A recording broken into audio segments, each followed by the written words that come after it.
मैं लाल रंग हूँ प्यार भरा, सेब गुलाब में बसता सदा। मैं पीला रंग हूँ सूरज की बात, रोशनी ना हूँ दिन और रात।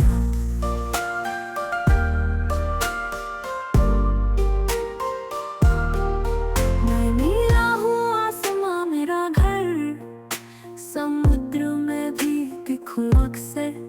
मैं हरा हूँ प्रकृति की शान, पेड़ों पत्तों बागों की जान। मैं गुलाबी हूँ नरम मिजाज, फूलों में छुपा खुशबू का राज। मैं नारंगी हूँ आम का दोस्त, मीठा मीठा सुगंध से रोशन।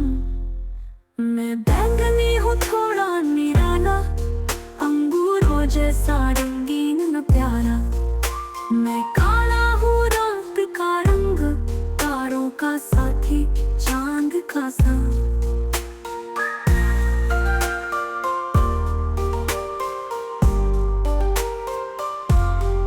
मैं सफेद हूँ बर्फ की चादर, सफाई शांति सुंदर नजर।